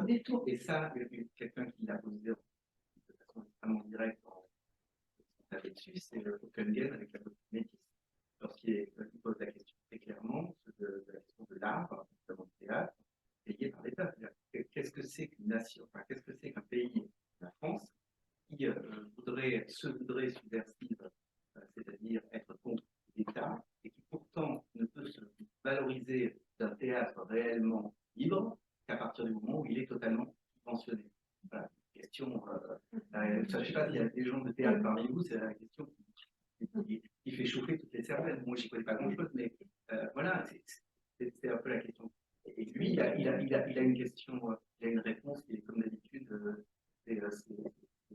voilà, c'est faire croire qu'on emploie un Algérien se faire enculer par lui. Voilà, voilà c'est encore une fois la question du déplacement. Alors, est-ce qu'à l'époque, l'État était moins dupe, enfin l'État, ces gens dont tu parles étaient moins dupes, Peut-être des que témoins d'extrême droite. peut-être qu'on faisait moins, peut-être qu'effectivement, je ne sais pas, peut-être qu'effectivement, il y avait peut-être moins ce truc de faire semblant parce que c'était des débuts d'expérience. C'était le commencement de cette recherche. Voilà. Exactement. Là, il y avait une culture antifasciste qui était un peu plus communément partagée, quoi. C'est sûr, concrètement. Et je crois qu'à partir de cette vision, il a eu des problèmes économiques dans le pays d'abord à cause de l'utilisation de l'argent. De l'utilisation de l'argent. Parce que Gattari, par exemple, il a donné de l'argent à une femme qui a un problème de grossesse. Non, mais c'était plus que ça, c'est qu'il détournait du fric pour financer des organes, avant 67 justement, il prenait du fric pour financer la voie communiste ou pour financer tout ça. C'est pour ça, mais voilà, il faut quand même, c'est ça, il faut quand même avoir en tête ça. C'était aussi des gens qui étaient, oui, c'était des gens quand même qui étaient très impliqués dans ces mouvements culturels et politiques-là. Et ça existe. Hein. Alors, pour le coup, moi, je suis pro-bourgeois et pour être dans ce monde-là, mais c'est évident, enfin, de ce que je peux voir, de ce que me disent mes gamins, en clinique toujours, je vois bien comment est-ce que font exactement la même chose. L'État nous dit qu'il est pour eux, mais si l'école nous dit qu'on fasse ça, si Parcoursup nous dit que voilà. Très bien, ok, pas de souci. Ensuite, une fois qu'on a l'argent en poche, on en fait ce qu'on veut. C'est le même principe, c'est ça le principe. Oui. Lyotard, il disait ça, les vrais Nietzschéens, c'est ceux qui Voilà, je ne sais pas si c'est ceux qui brûlent les choses, en tout cas, c'est ceux qui prennent le fil et puis ils font, voilà, ils luttent contre, par exemple, l'extrême droite. Mais oui, Je voudrais vous dire quelque chose. Si vous n'êtes pas au courant, avez-vous lu le communiqué des syndicats de police? Oui. Je peux le lire pour ceux qui ne l'ont pas lu. Oui. Donc, quand même, justement, ça, parce que, en fait, on est prêt à jouer historique. Maintenant, la police passe avec des grosses choses. Donc, communiqué de presse. Maintenant, ça suffit.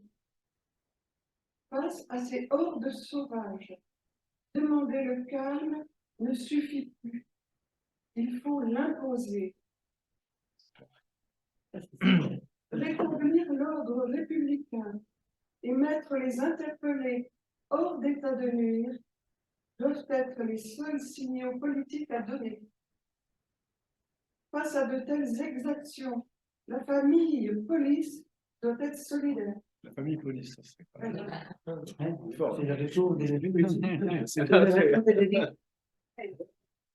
Nos collègues, comme la majorité des citoyens, n'en peuvent plus de subir le dictat de ces minorités violentes. L'heure n'est pas à l'action syndicale, mais au combat contre ces nuisibles. Oui, carrément. On n'a pas vu ça. C'est monstrueux. Mais non, c'est monstrueux. Se soumettre, capituler et leur faire plaisir en déposant les armes ne sont pas les solutions au regard de la gravité de la situation. Tous les moyens doivent être mis en place pour réinstaurer au plus vite l'état de droit. Une fois rétabli, nous savons déjà que nous revivrons cette chienlit de bruit que nous subissons depuis des décennies. Pour ces raisons, Alliance Police Nationale et ULSA Police prendront leurs responsabilités et préviennent dès à présent le gouvernement qu'à l'issue, nous serons dans l'action et sans une mesure concrète de protection juridique du policier, de réponse pénale adaptée, de moyens conséquents apportés, les policiers jugeront de la hauteur de la considération portée. Aujourd'hui, les policiers sont au combat, car nous sommes en guerre. Encore oui. Demain, c'est pas rigolo. Demain, nous serons en résistance. Nous serons demain en résistance et le gouvernement devra en prendre conscience. Les bureaux nationaux, Alliance Police Nationale et UNSA Police, 50% de. Wow. Une déclaration comme un coup d'État. Ça me rappelle le coup d'État en Argentine. C'est une déclaration comme ça. Mais c'est un syndicat quand même je crois que c'est un syndicat qui a un certain poids. Je vais formuler la question au Japon. Comment est-ce que tu peux pratiquer la psychanalyse à Kyoto?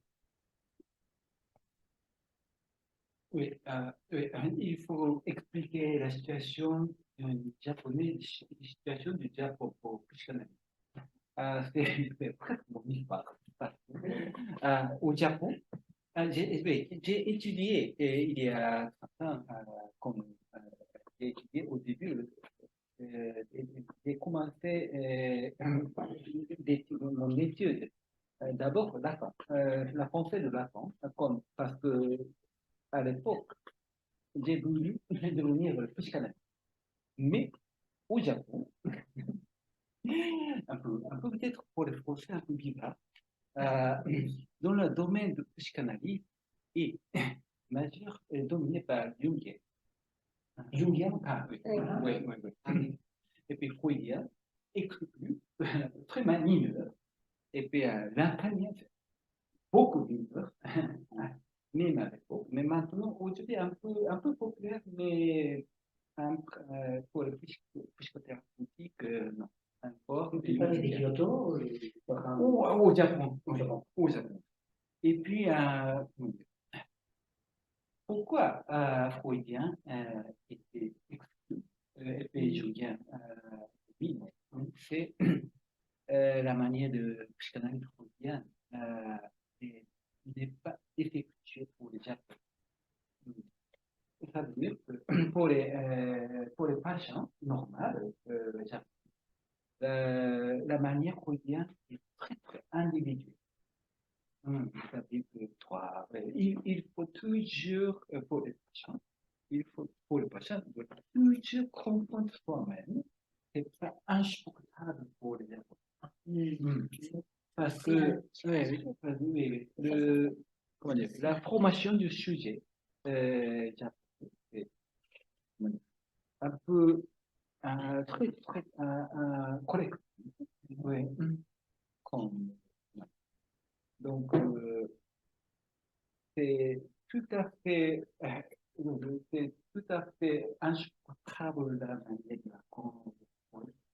Donc, même aujourd'hui, au Japon, la théorie du Lacan est utilisée plus tard que la domination pour analyser les beaux-arts, pour analyser le système militaire, mais presque pas, n'utilise presque pas pour puisque là, non.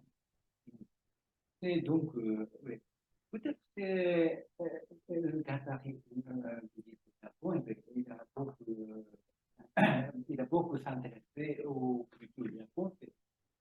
Peut-être ça concerne les points, parce que peut-être pour les Français, l'inconscient japonais est presque psychotique. Oui. Pardon? Psychotique. Ah, psychotique. Lacan a dit que les Japonais sont inanalysables. Il l'a dit. Ça déterminait de l'objet. C'est une chose dont on avait discuté avec Mauro, qui m'avait expliqué effectivement que le célèbre aphorisme de Lacan, c'est que la psychanalyse ne peut pas marcher à. Et alors ça va faire avec Cocktail, évidemment. Et Miller avait complètement emboîté ça, en voyant quand même dans le monde japonais la possibilité quand même de se d'étendre la pensée de Lacan. Et ce que tu m'expliquais, c'est que lorsque tu bossais à l'époque, les premières traductions, comme d'habitude, Miller choisissant de traduire les séminaires, etc., a d'abord choisi de façon extrêmement formelle, absolument pas des cliniciens, alors qu'il y en avait. Les philosophes. Mais des philosophes, et uniquement des philosophes. Et ce qui s'est passé, c'est qu'ensuite, après, à l'époque de Marolo, tu me disais qu'il y a eu un mouvement un peu différent où les psychiatres sont ouverts plus à la psychanalyse. Donc là, après, dans les années, c'était possible. Et là, il y a eu cette idée que peut-être on pourrait faire traduire une certaine partie des textes par des cliniciens, on pourrait faire traduire une partie des textes, et Miller revient sur la décision, par des cliniciens, par des psychiatres. Et ça, du coup, c'est super intéressant parce que ce que tu faisais comme remarque, c'était que, du coup, en fonction des textes, vous avez une traduction, parce qu'on ne fait pas rien de traduire un texte de Lacan, avec une idée que vous allez l'adresser à des philosophes, ou que vous allez l'adresser surtout dans une langue aussi différente que le français et le japonais, où vous allez l'adresser à des cliniciens. Et que le truc, pour le coup, est très politique. Lacan, disant la psychanalyse, ça ne peut pas marcher au Japon, voilà, parce que les Japonais sont politiques. C'est pas le moindre de leur intérêt. J'ai pas entendu ça. Ce que j'ai lu, c'est que quand il commente le film L'Empire des Sens, il dit que les Japonais sont inanalysables. Il ne parle pas du Japon, il parle des Japonais. Oui. Non? Oui, si on analyse les patients japonais, toujours on voit, c'est pas individu, mais Le collectif. bien sûr. Ce que Lacan semble, j'ai jamais vraiment compris cette phrase, ce que Lacan semblait dire, c'est un certain rapport à la langue. Hein, c'est ça, mais j'ai jamais compris exactement où ça se situait. Au niveau de la place du sujet et de l'action, c'est vraiment le je suis, je peux. D'accord. En japonais, le soleil, enfin, le ciel. Mais il aurait pu dire la même chose des Chinois. Le chinois utilise sujet. Hein? Grammaire du chinois est presque proche de grammaire européenne. Oui. Le Oui, Japon, c'est plus social, collectif, la vie publique, c'est très important, la honte. Moi, je pense que Lacan a vraiment compris, en japonais par exemple, de tenir tout, tu tiens, tu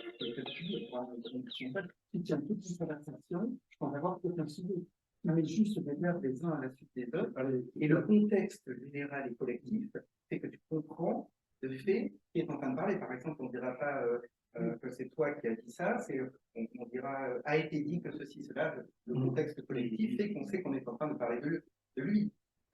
On ne dit pas le ciel est bleu, on dit ça pleut. Comme la poésie haïku. C'est en ce sens-là que du coup, comme il n'y a pas ce jeu, comment on peut penser côté de la langue. Moi, je croyais que c'était à cause des deux niveaux d'écriture entre les kanji et Non, c'est pas ça. Moi, c'est pas ce que je fais. Ah, moi, c'est Il n'y a pas un sujet, on ne peut pas concevoir le Japon un sujet comme ça, un sujet, son histoire, son... Ah, mais peut-être j'ai fait malentendu, pour éviter malentendu. Moi, à mon avis, pour les Français aussi, comme Japonais, au profond, je propose c'est collectif, mais c'est très, très difficile de voir apparemment pour nous. Peut-être les Français pensent que la conscience est individuelle, mais à mon avis, c'est même comme japonais, par exemple, maintenant, maintenant je suis avec des enfants. Oui, les enfants, tout à fait même. Oui, oui, oui, oui, oui, oui. Tout à fait même. Mais, et puis, bien sûr, la parole, le langage est différent. Et puis, les Japonais ne disent pas sujet, mais les Français disent sujet. Mais la pensée de manière émotionnelle, le mouvement d'émotion, c'est tout à fait même. Mais, pour moi, oui, peut-être pour moi, très bizarre, c'est pourquoi les Français pensent que, comment dire, la réunion est une phobie. Les fausses psychoses, comme très, oui, pour parler japonais, comme psychose, le pays de psychose, c'est même. Il n'y a pas de distinction. Oui, il y a continuité. Oui, oui, oui. Mais donc, pour les Français, une sorte de protection, donc une protection, comment dire, protection, système de protection de l'ego est très fort, plus fort, beaucoup plus fort que Japon. Il me semble. Mais je ne sais pas. Et Mao, et comment est-ce que tu t'es intéressé sur Guattari? Comment est-ce que tu t'es intéressé Ah oui, sur Guattari?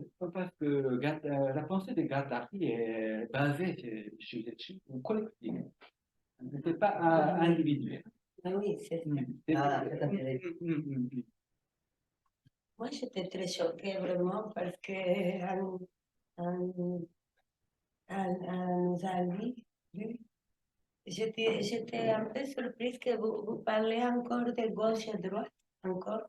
Vous pensez que ça, on peut soutenir encore cette catégorie? Ah oui. Ouais, on passe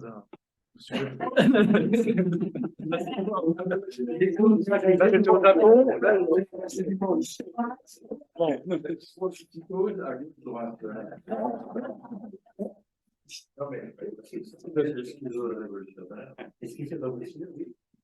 Non, mais j'ai employé le terme dans un sens. Oui, on peut discuter sur le fait de savoir est-ce que ces catégories sont pertinentes aujourd'hui? Est-ce qu'elles n'ont jamais été d'ailleurs? Hein, on peut tout à fait discuter, etc. En tout cas, il y a des gens qui s'y réfèrent. Donc, voilà, simplement que voilà, les gens se réfèrent à Guattari fait partie avec d'autres d'une constellation qui voilà, se réfère à ce concept-là. Deleuze, par exemple, voilà, qui parle de la gauche comme ensemble des processus de lien minoritaire, d'autres qui vont inscrire plutôt ça dans l'histoire du mouvement ouvrier, de ces. Oui, Voilà. là, à cette époque. Mais oui, mais maintenant. maintenant, je ne sais pas. Qu'est-ce que vous en pensez? Je ne sais pas. Je pense que peut-être. Moi, je crois qu'en tout cas, Oui. le problème, c'est l'extrême droite et la droite. Oui, C'est ce qu'on a entendu tout à l'heure. tout à fait. C'est de l'extrême droite pure, c'est du fascisme pur, mais ça contamine aussi la droite. C'est les mêmes mots, Et je pense qu'effectivement, il y a autre chose que la droite et l'extrême droite. Alors qu'on appelle ça la gauche. Voilà. Et même à l'intérieur de la gauche, il y a certainement des lignes de clivage importantes, et je crois que ça existe. Et quand on entend des communiqués de ce genre, on ne veut pas dire qu'il n'y a pas ni droite ni gauche, il n'y a plus de droite et de gauche. Sinon, on perd tous les repères. Enfin, il me semble que c'est clair. Sinon, quoi? Pardon. On perd tous les repères si on oublie qu'effectivement, il y a au moins un camp en dehors de cette droite extrême et de cette extrême droite. Voilà. Parce que moi, je vois au Mexique, par exemple, il y a un discours du président il se dit populiste, il parle au peuple. Ce discours, pas seulement en Mexique, mais en Amérique latine, on trouve souvent des leaders avec un discours très gauche, mais en fond, ça rejoint le fascisme. Il parle de nous et de eux, et il y a les militaires sont dans la rue au Mexique. C'est encore Foucault, l'État protecteur. Toute cette idée critiquée par Foucault, mise en C'est- par Le fascisme, là encore, c'est fascisme et extrême droite, c'est pas la même chose. Enfin, je ne suis pas spécialement. Mais là, quand on parle par exemple du discours, le fascisme n'est pas forcément l'apanage d'un discours d'extrême droite. D'un point de vue vraiment, par exemple, quand on se réfère à droite et gauche, c'est par rapport au Japon. C'est quand on discute. En effet, quand j'ai fait travail sur Pendergolo et essayer de voir quelle était la place de la gauche et de la droite au Japon, et je demandais donc à ma personne, je disais, mais de toute façon, au pouvoir, il n'y a que la droite. Ceux qu'on appellerait de gauche sont ceux qui sont moins de droite que les autres, c'est-à-dire moins nationalistes, moins racistes envers les Chinois, envers les Coréens, moins, etc. Mais par contre, il y a une petite frange qui s'appelle encore Parti communiste, qui s'appelle d'autres partis, qui est effectivement petite, qui n'a quasiment aucune représentation à la diète. C'est vraiment minimal, ils ne sont même pas un groupe, mais qui sont repérés comme étant vraiment différents de tous les autres. Enfin, ça rejoint un petit peu ce que tu dis, c'est que je ne sais pas comment on peut appeler ces groupes-là. On a tendance à les appeler historiquement et même subjectivement la gauche. Mais Et aujourd'hui, il y a aussi un autre phénomène, c'est qu'en France, on parle beaucoup, en France aujourd'hui, on qualifie tout un ensemble de mouvements ou de personnes de ultra-gauche. Ouais. Mais il y a un phénomène en France, il me semble, qui est un peu, qui est nouveau, qui est en train il y a comme un phénomène, moi, qui me frappe beaucoup quand même, c'est, alors que pendant très longtemps, on a connu une diabolisation de l'extrême droite, entre guillemets, diabolisation qui était liée au fait qu'il y avait un certain antifascisme qui était partagé. Aujourd'hui, il me semble qu'il y a un phénomène inverse qui est en train de se passer, qui est une diabolisation de la gauche. C'est-à-dire qu'on entend aujourd'hui des discours de personnes parfaitement républicaines, entre guillemets, intronisées, qui ont tous les, comment dire, qui ont passé tous les tests possibles de respectabilité, etc., et qui disent tranquillement que finalement, le Rassemblement national, c'est peut-être beaucoup plus républicain, par exemple, que la France insoumise. Il faut que nous. Voilà. C'est pour ça que la gauche et la droite, ça. Mais c'est une affaire subjective qui est. Pour revenir sur ton intervention, je trouve très intéressant cette idée que tu. Il y a des choses sur lesquelles je serais d'accord, peut-être pas vraiment d'accord, mais c'est intéressant cette idée d'essayer de penser Guattari à l'aune de cette ce qu'il perçoit effectivement sur cette mélancolie de la gauche. Voilà, et là, voilà, peut-être que c'est aussi des pistes pour penser la question la gauche et la droite. Peut-être que la gauche, c'est ceux qui, parce que c'est ceux qui restent mélancoliques, et puis tous les autres, la droite, c'est ceux qui ne seraient pas mélancoliques. Et c'est quoi ne pas être mélancolique? Pas tout à fait, parce qu'il y a plusieurs mélanges. Enfin, voilà. ça glisse quand même. Mais la question que je te poserai, elle est intéressante parce que, enfin, ta position sur Guattari, parce que il me semble que tu dis, bon, alors, on peut émettre l'hypothèse qui est probablement intéressante, que Guattari, lui, il semble à une autre place dans ce mouvement, enfin, cette mélancolie de la gauche.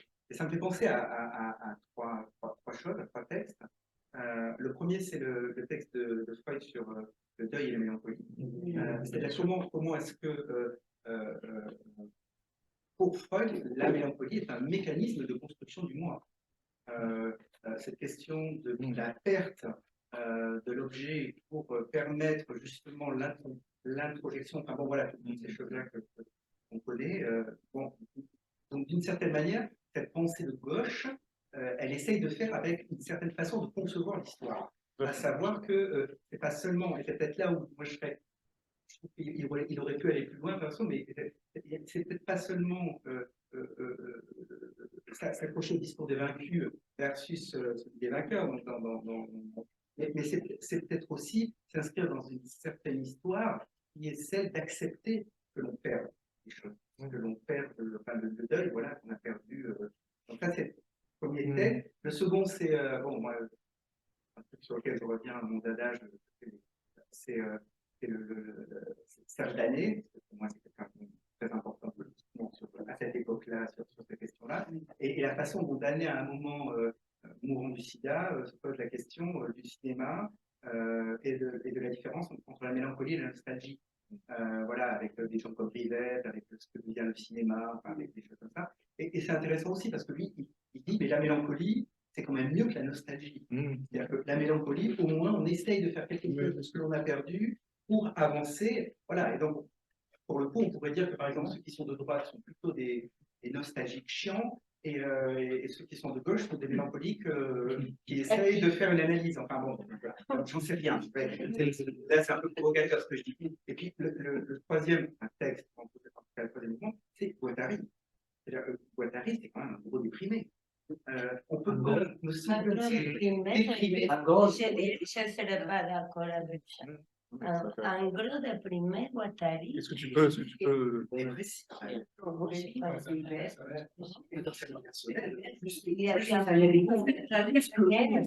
que beaucoup. Effectivement, il y a comment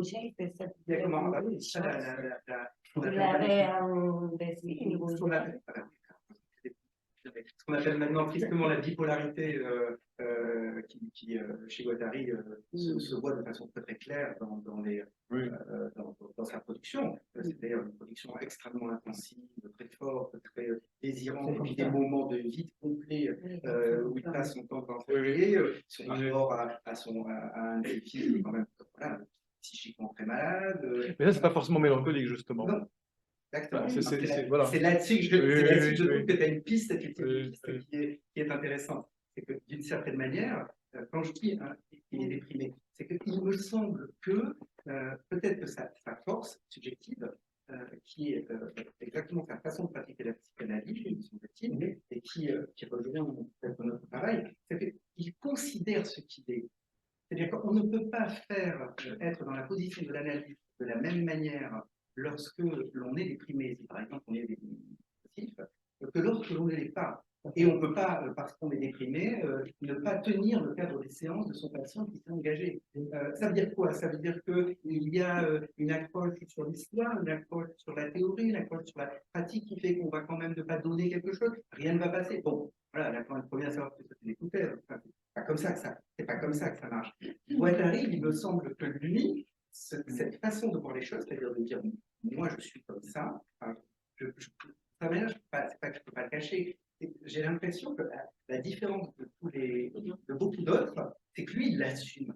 Oui. C'est-à-dire, d'une certaine manière, il est comme ça. Et quand il est effectivement déprimé, les textes des années d'hiver, tu peux pas avoir l'impression que c'est la même personne qui a écrit ça et qui a écrit juste avant, enfin, des trucs aussi lumineux que les trois écologies, aussi positifs.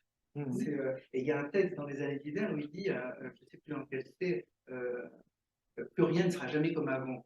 C'est un discours nostalgique. Et il y a ça c'est je sais plus le texte. Il finit le texte là-dessus et il va à la ville et il dit que c'est tant mieux. Voilà. Oui. Ça c'est vraiment un discours, pour le coup, de dépressif, enfin, je sais pas, moi, mais de dépressif qui se soigne. C'est-à-dire d'une certaine manière, oui, rien ne sera jamais plus comme avant. Donc, je pourrais accrocher à ce discours-là. Mais c'est tant mieux, parce que voilà, il y a pas le choix. Et du coup, ta piste subjective, en fait, de mettre Guattari dans une place particulière par rapport à cette. Ça me semble très, très constructif. Ça répond à plein de questions sur voilà, ce que c'est de gauche. Enfin, c'est une piste assez passionnante. En tout cas, je pense que oui. Bon, bref, On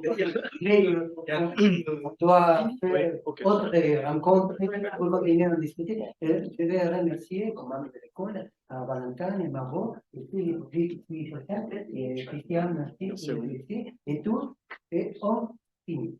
Wow.